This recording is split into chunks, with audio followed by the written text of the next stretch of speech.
சூப்பராக நடிச்சிருக்கார் சார். பார்த்தா இன்னும் இன்னும் ஒரு 25 இயர்ஸ் அந்த மாதிரி தான் இருக்கார் சார். அங்கே பார்க்கும்போது 2 பேர் அப்படியே தூக்குவார், அப்படியே ஒரே ஒரு இதில் அப்படியே தூக்குவார். அப்படியே நிச்சயமாக ரியல் ஷாட், எந்த இது ரோப் கீப் எதுவுமே கிடையாது, ரியல் ஷாட் அப்படியே தூக்குறாரு. ஸோ பார்த்தோன்னே ஃபோன் வச்சு சார் சூப்பர் ஃபென்டாஸ்டிக் அப்படின்ட்டு அவ்வளோ யூத்ஃபுல்லாக பண்ணியிருக்காரு. தமிழ்நாடு நீங்கள் ரிலீஸ் பண்ணுறீங்க அப்படின்னு சொல்லிட்டு 2 வார்த்தை மட்டும்தான் சொன்னார். எங்கள் குழந்தைய உங்கள்கிட்ட ஒப்படைக்கிற மாதிரி ஒப்படைக்கிறோம், நல்லபடியாக ரிலீஸ் பண்ணுங்க. இந்த படம் வந்து ஐ வுட் லைக் டு, எனக்கு வந்து ஃபஸ்ட்டு மோகன் பாபு சாருக்கு நன்றி சொல்லணும், அண்ட் விஷ்ணு மஞ்சு அவங்களுக்கு நன்றி சொல்லணும், ப்ரொடியூசர்ஸ் சாருக்கும் நன்றி சொல்லணும். இந்த படத்தை இங்கே தமிழ்நாட்டில் ரிலீஸ் பண்ணுறாங்க. அண்ட் எனக்கு அண்ணன் சொல்லலாம், என்னன்னு சொல்கிறது தெரியல, பட் சரத்குமார் சார் ரொம்ப குட் ஃப்ரெண்ட். இந்த படம் பார்த்தீங்கன்னா, இந்த படத்தை பற்றி சொல்லணுன்னா ஒரு 3 ட்ராக் இருக்குது இந்த படத்தில். ஒன்று வந்து இவன் வந்து கடவுளே இல்லைன்ற மாதிரி இருக்கிறவன் எப்படி வந்து ஒரு கடவுள் பக்தனாக மாறுறான்றது அது ஒரு ட்ராக்கு. இன்னொன்று வந்து ஒரு சின்ன லவ் ட்ராக் ஒன்று ஓடுது. அதே சமயத்தில் ஒரு ஒரு வார் ட்ராக்குன்னு சொல்லி யாரோ வந்து இந்த வில்லேஜை அட்டாக் பண்ண போகிறாங்க அப்படின்ற ஒரு 3 விஷயம் ஓடுது. ஸோ அதனால் படம் வந்து மேபி சில பேர் லெங்க்த்தாக இருக்கலாம்னு தோணலாம், பட் ஸ்டில் அதை ஃபீலே ஆகாது. ஏன்னா அந்தளவுக்கு கிரிப்பிங்காக 3 விஷயம் போயிட்டுருக்கு. இதில் முக்கியமான ரோல் சரத் சார் பண்ணியிருக்காரு. அது வந்து விஷ்ணு அவங்க ஹீரோவோட அப்பா பண்ணியிருக்காரு. சூப்பராக நடிச்சிருக்கார் சார். பார்த்தா இன்னும் ஒரு 25 இயர்ஸ் அந்த மாதிரி தான் இருக்கார் சார். அங்கே பார்க்கும்போது 2 பேர் அப்படியே தூக்குவார், அப்படியே ஒரே ஒரு இதில் அப்படியே தூக்குவார்.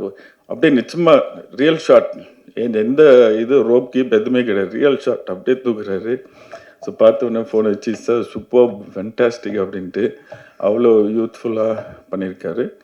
அண்டு இந்த ஆஸ் ஐ டோல்டு, ஏற்கனவே சொல்லியிருக்கேன் இதுக்கு முன்னாடி, இந்த படம் வந்து பிகினிங்லேருந்து ரொம்ப நல்லாயிருக்கு. படம் ரொம்ப ரொம்ப நல்லாயிருக்கு.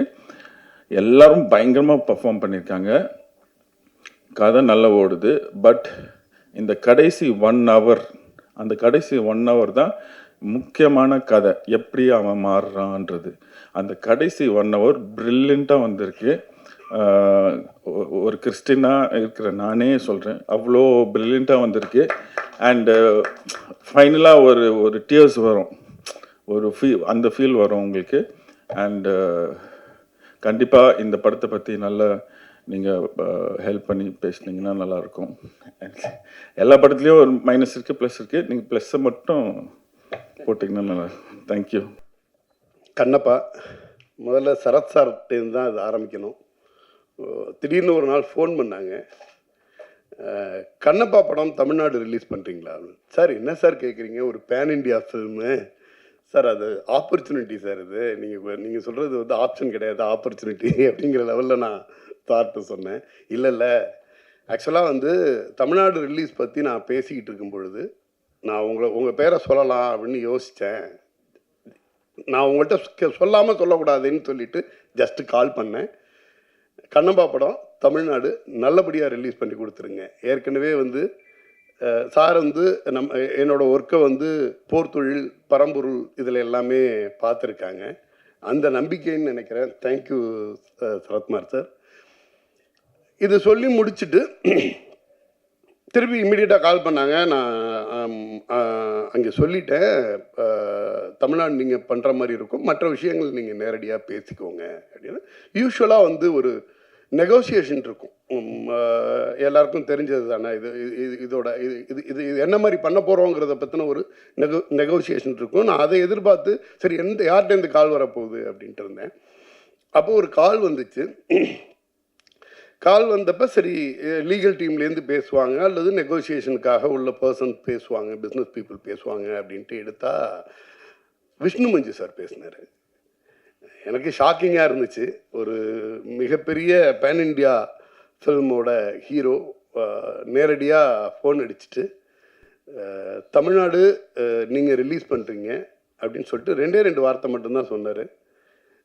எங்கள் குழந்தைய உங்கள்கிட்ட ஒப்படைக்கிற மாதிரி ஒப்படைக்கிறோம், நல்லபடியாக ரிலீஸ் பண்ணுங்க அப்படின்னாங்க. எனக்கு எதுவுமே சொல்ல தோணலை. ஒரு சின்ன நெகோசியேஷன் இல்லை. அந்த படத்தை பற்றி இவ்வளோ பட்ஜெட்டில் பண்ணியிருக்கோம், இதை பண்ணியிருக்கோம், அதை பண்ணியிருக்கோம், எந்த பில்டப்பும் கிடையாது.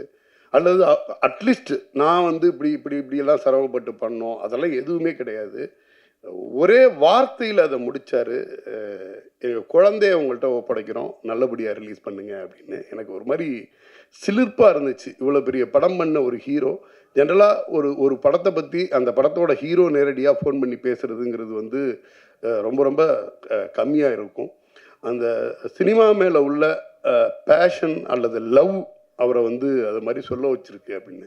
அது முடிச்சுட்டு ட்ரெய்லர் பார்க்குறேன். அதுக்கு பிறகு அதை அந்த ட்ரெய்லர் வருது. ட்ரெய்லர் பார்க்குறேன். ட்ரெய்லர் பார்த்தா அந்த சிவலிங்கத்தை அவர் போய் கட்டி பிடிக்கிற ஒரு சீன் பார்த்தா அவர் பேசுனதும் அதுவும் வந்து ஒன்றா ரிலேட் ஆச்சு. அந்த சிவனை கிட்டத்தட்ட ஒரு குழந்தை மாதிரி போய் நான் பார்த்துக்கிறேங்கிற லெவலில் பயங்கரமாக இருந்துச்சு. ஆக்சுவலாக வந்து என்னென்னா அந்த அந்த அந்த சினிமாவை அவர் எந்தளவு காதலிச்சாரோ அந்த படத்தை எந்தளவு காதலிச்சிருக்காருங்கிறது வந்து அவரோட வார்த்தைக்கும் அந்த ஃப்ரேமில் உள்ள அந்த ஃப்ரேமுக்கும் என்னால் ஈஸியாக கனெக்ட் பண்ண முடிஞ்சிச்சு. மிகப்பெரிய ஸ்டார் காஸ்ட் எல்லாம் சேர்ந்து ஒரு பெரிய பொருட்செலவில் பண்ணப்பட்ட படம். அதை விட நமக்கு இன்னொரு சந்தோஷமான விஷயம்,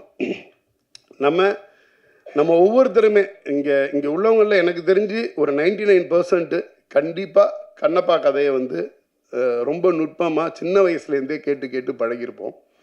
நமக்கு வந்து இப்போ இன்றைக்கி பொன்னியின் செல்வமாக இருக்கட்டும், அந்த காலத்தில் வந்த சம்பூர்ண ராமாயணமாகட்டும் இருக்கட்டும், அல்லது மகாபாரதத்தை தழுவி எடுக்கப்பட்ட திரைப்படங்களாக இருக்கட்டும், காலங்காலமாக நம்ம கேட்டுக்கிட்டு இருக்க கதையை பெரிய ஸ்க்ரீனில் நமக்கு பிடிச்ச ஆர்டிஸ்டோட பார்க்கும் பொழுது அந்த ஆடியன்ஸுக்கான கனெக்டுங்கிறது வேற ஒன்றா இருக்குது. பொன்னியின் செல்வன் எடுக்க ஆரம்பிக்கும் போதே எல்லாருக்கும் தெரியும் வெற்றி படம் அப்படின்னு. ஆனால் அது அவ்வளோ பெரிய வெற்றி படங்கிறது வந்து எல்லாரும் நினச்சதை விட 2 மடங்கு அதிகமாக பண்ணிச்சு. இந்த கண்ணப்பா அப்படிங்கிறது வந்து ஒரு பக்தியை நோக்கி அல்லது சிவனை நோக்கி ஒரு சிவனடியாரோட அல்லது வந்து சிவன் பக்தி உள்ளவங்க அல்லது கடவுள் பக்தி உள்ள ஒவ்வொருத்தருமே அந்த கண்ணப்பா கதை கேட்கும் பொழுது அதை விட உயர்வாக ஒரு பக்தியை வந்து சொல்லிட முடியாது. நம்ம எல்லாம் அதை கேட்டு தான் வளர்ந்துருப்போம். தமிழ்நாட்டில் உள்ள சின்ன குக்கிராமங்கள் வரைக்கும் அந்த கதை வந்து மறுபடி பாட்டிகளால், அம்மாக்களால், அக்காக்களால் திருப்பி சொல்லப்பட்டு கேட்டு வளர்ந்த நம்ம தான். அதை வந்து மிக சின்ன லெவலில் பண்ணாமல் ரொம்ப பிரம்மாண்டமாக பண்ணியிருக்காங்க. பேன் இண்டியா ஆர்டிஸ்டாக இன்றைக்கி வந்து ஹிந்திலேருந்து, தெலுங்குலேருந்து, மலையாளத்துலேருந்து, கன்னடம்லேருந்து அவ்வளோ ஆர்டிஸ்ட் தமிழ் இண்டஸ்ட்ரியிலேருந்து நம்ம சரத்குமார் சார் வந்து அவரோட ரோல் வந்து ட்ரெய்லர்லேயே ரிவீல் பண்ணிட்டாங்க. எனக்கு ரொம்ப ஒரு தலைவன், கடவுள் மேலே ரொம்ப பக்தியாக இருக்கக்கூடிய ஒரு தலைவனுக்கும் தன்னோட பையன் பெரிய அளவில் பக்தி மார்க்கத்தில் இனிஷியலாக இல்லாத ஒருத்தருக்குமான ஒரு கனெக்ஷனை ஸ்டார்ட் பண்ணி ஓப்பன் பண்ணாங்க ட்ரெய்லர்லேயே. ஆலயம் ப்ரொடக்ஷனில் தசரதன்னு ஒரு படம் சார் ஹீரோவாக பண்ணியிருப்பாங்க. அதில் வந்து ரொம்ப சாத்தியத்தை சொல்லிக்கிட்டு இருக்க சிவகுமார் ஐயாவுக்கு பையனா ரொம்ப ஆக்ரோஷமாக ஒரு போலீஸ் அதிகாரியாக வருவார் சார். அது வந்து அந்த காலகட்டத்தில் இருக்கக்கூடிய கரண்டில் உள்ள ஒரு ஸ்டோரி. பழைய இது பார்க்கும் பொழுது எனக்கு வந்து சிவகுமார் சாரோட பையனாக நடித்த சரத்குமார் சார் இன்னைக்கு வந்து விஷ்ணுமஞ்சி சாரோட அப்பாவா ஒரு தலைவனா ஒரு முக்கிய இடத்தோட ஒரு கூட்டத்தோட குழுவோட தலைவனா ரொம்ப அழகாக எனக்கு கனெக்ட் ஆச்சு. அது என்னென்ன சாதாரணமாகவே அந்த மாதிரியான ஒரு கேரக்டர் வந்து ரொம்ப அழகாக பண்ணிட்டு போகக்கூடிய ஆள் சரத்குமார் சார். அது ரொம்ப பொருத்தமாகவும் இருந்துச்சு. இந்த திரைப்படம் பட்டி தொட்டி எல்லாம் வந்து மிகப்பெரிய அளவில் வெற்றி பெறணும். இது வந்து என்னென்னா ஒரு உயர்ந்த நோக்கத்துக்காக ஏதோ சும்மா ஒப்பேத்தலோ இதுவோ இல்லாமல் நிறைய உழைப்புகளோடையும் கனவுகளோடையும் தயார் பண்ணியிருக்காங்க. ஜென்ரலாக நம்ம எடிட்டர் ஆண்டனி சாரோட கத்திரி மட்டும்தான் பேசும். அவரே இவ்வளோ நேரம் பேசியிருக்காருன்னா அது வந்து என்னென்னா படத்தில் விஷயம் இல்லாமல் அவ்வளோ நேரம் பேச மாட்டார். ஆக்சுவலாக இந்த படத்தோட கிளைமேக்ஸ் 1 hour கூஸ் பம்ப் அப்படின்னு சொல்லி ஒரு எடிட்டர் சொல்கிறது, அது மற்ற எடிட்டரை கூட சொல்ல வச்சிடலாம், அவரை சொல்ல வைக்க முடியாது. அவர் 2 வாரத்துக்கு மேலே பேச மாட்டார். எனக்கு தெரிஞ்சு அதிகமாக பேசி நான் அவரை பார்த்தது இந்த ஸ்டேஜில் தான். சம்பத்ராம் சார், நான் சோஷியல் மீடியாவில் பார்த்துட்டு இருப்பேன். இப்போ இல்லை, அந்த படத்தோட சின்ன சின்ன அப்டேட் இருந்துச்சுன்னா கூட அதை வந்து பயங்கரமாக எடுத்து ப்ரெசென்ட் பண்ணிகிட்டு இருப்பார். ஒரு ஆர்டிஸ்டாக அவரோட கேரக்டரு அதில் இருந்துச்சுன்னா கூட அந்த படத்தை அவ்வளவு லவ் பண்ணதுனால தான் அந்த படம் வந்து எவ்வளோ முக்கியமான படங்கிறது அவருக்கு தெரிஞ்சிருக்கு. அத்தனை தரம் திருப்பி திருப்பி அந்த சோஷியல் மீடியாவில் எடுத்து அதை வந்து புஷ் பண்ணிக்கிட்டே இருப்பார். நான் நிறைய உங்களோட ஸ்டேட்டஸ்லேருந்து எல்லாமே பார்த்துருக்கேன். இந்த படத்தை நிறையா நீங்கள் வந்து புஷ் பண்ணிகிட்டே இருப்பீங்க. ஒரு நல்ல படம் மிகப்பெரிய உழைப்பை போட்டு பண்ணக்கூடிய எல்லா திரைப்படத்துக்கும் பத்திரிகையாளர்களுடைய சப்போர்ட் வந்து ரொம்ப நல்லாவே இருக்கும். நீங்களும் இந்த படத்தை எந்த அளவுக்கு மக்கள்கிட்ட கொண்டு போய் சேர்க்க முடியுமோ, ஒரு நல்ல எண்ணங்களை மக்கள் மத்தியில் விதைக்கிறதுக்கான ஒரு மிகப்பெரிய கருவியாக நீங்கள் இருந்து இந்த திரைப்படத்தை தமிழகத்தில் வெற்றி பெற செய்கிற அளவுக்கு மக்கள்கிட்ட கொண்டு போய் சேர்க்குமாறு பணிமுன்போடு கேட்டுக்கொள்கிறேன். இந்த படத்துக்கு பிஆர் விஸ்வா பிரதர் அவங்களுக்கும் எனது வாழ்த்துக்களை தெரிவித்துக் கொள்கிறேன். நன்றி. ஒரு டிஃப்ரெண்ட்டான கெட்டப்பில் வந்திருக்கிறீங்க சார், ஒரு சில வார்த்தைகள்.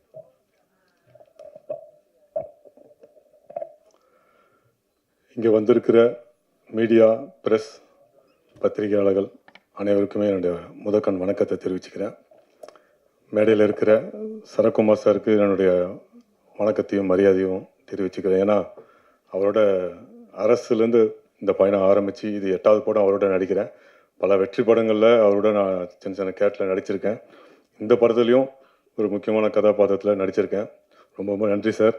ஆரம்ப காலகட்டத்திலேருந்து எனக்கு வந்து சப்போர்ட் பண்ணிகிட்ருக்கீங்க. அரசு படம் முடிஞ்சவுடனே அவர் வந்து எனக்கு KS ரவிக்குமார் சார்கிட்ட அவர் ஷூட்டிங் ஸ்பாட்டில் இருக்கும்போது என்னை இன்ட்ரடியூஸ் பண்ணி இவருக்கு ஏதாவது நல்ல கேரக்டர் கொடுங்கன்னுலாம் சொல்லி என்னை ரெக்கமெண்ட் பண்ணியிருக்காரு. என்னுடைய நன்றியை தெரிவிச்சுக்கிறேன் சார். அதே மாதிரி எடிட்டர் ஆண்டனி சார், சைனைட் அப்படிங்கிற ஒரு கன்னட படம் நான் பண்ணும்போது அவர் தான் அந்த படத்தோட எடிட்டரு. அதுதான் என்னோடய ஃபஸ்ட்டு படம் அவருடைய எடிட்டிங்கில் வருது. ரொம்ப ஒரு அற்புதமான ஒரு எடிட்டர், எல்லாருக்கும் தெரியும். இந்த படத்தில் அவருடைய ஒர்க்கு வந்து அந்த அளவுக்கு பேசப்படும். லாஸ்ட்டு சனிக்கிழமை ஹைதராபாத்தில் நடந்த இந்த கண்ணப்பா திரைப்படத்துடைய ப்ரீ லான்ச் ஈவெண்ட் வந்து அவ்வளோ கிராண்டாக நடந்தது. அதாவது அந்த ஈவெண்ட்டே வந்து ரொம்ப சக்ஸஸ்ஃபுல்லான ஒரு திரைப்படத்தை முன்ன பார்த்த மாதிரி ஒரு சந்தோஷம் கிடைச்சிது. அதில் படம் பார்த்த பிரம்மானந்தம் சார், அப்புறம் ரைட்டர் ரவி சார், அப்புறம் எடிட்டரு நம்ம ஆண்டனி சார், இவங்க எல்லாருமே சொன்னது என்னென்னா, after the entry of Prabhas sir இந்த படம் வந்து வேறு லெவலில் இருக்கும் அப்படின்னு தான் எல்லாருமே பார்த்தவங்க எல்லாருமே சொன்னாங்க.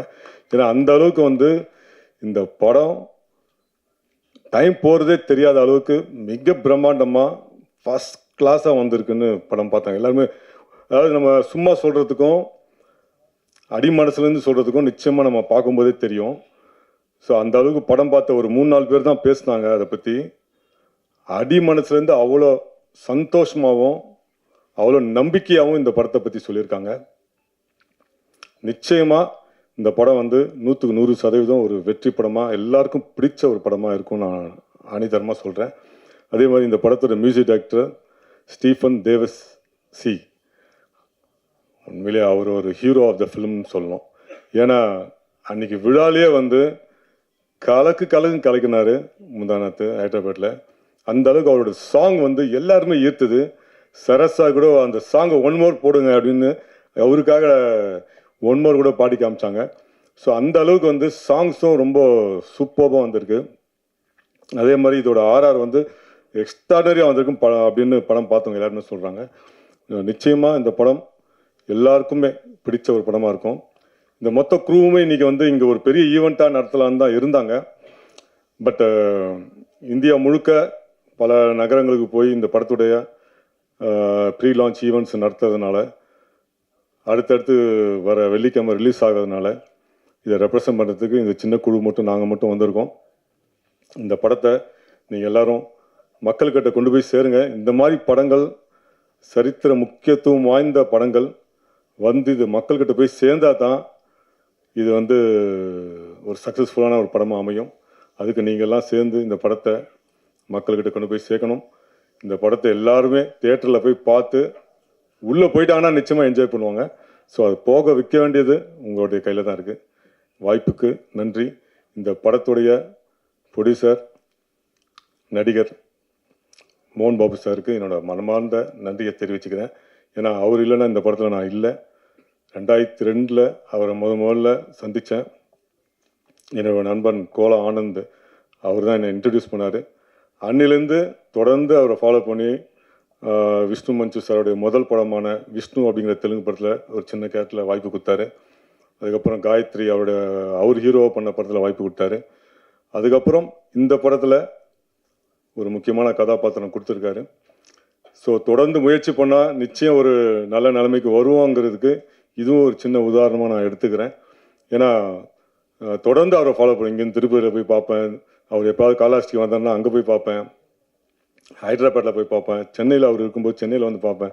இப்படி அவரை தொடர்ந்து ஃபாலோ பண்ணி அட்லாஸ்ட் ஒரு நல்ல ரோல், ஒரு நல்ல படத்தில், அதுவும் இவ்வளோ ஸ்டார் காஸ்ட், பிரபாஸ் சார்லேருந்து அக்ஷய்குமார் சார்லேருந்து இவ்வளோ பெரிய ஸ்டார் காஸ்ட் உள்ள ஒரு படத்தில் எனக்கும் ஒரு கேரக்டர் கொடுத்துருக்காரு. ஃபார் த ஃபஸ்ட் டைம் தெலுங்கில் நான் இது வந்து எனக்கு 10ஆவதோ இல்லை 11ஆவது படம்னு நினைக்கிறேன். எனக்கு தனியாக ஒரு போஸ்டர் போட்டது இந்த படத்தை தான். ஏன்னா அதுக்கு நான் மிகப்பெரிய என்றென்றும் நான் கடமைப்பட்டிருக்கணும். மோகன் பாபு சாருக்கு மிகப்பெரிய ஒரு நன்றியை சொல்லிக்கிறேன். ஸோ என் கேரக்டருக்கும் ஒரு இன்ட்ரடக்ஷன் கேரக்டர் சம்பத் ராம் போட்டு என் கேரக்டரை பற்றி ஒரு போஸ்டர். ஸோ இது இவ்வளோ பெரிய படத்தில் எனக்கு கிடைச்சது வந்து உண்மையிலே அந்த ஆண்டவனுடைய அருள் தான் நான் சொல்லணும். நிச்சயமாக இந்த படம் ஒரு மிகப்பெரிய ஒரு வெற்றி படம் அமையும். வாழ்த்துக்கு நன்றி. வாழ்த்துக்கள்.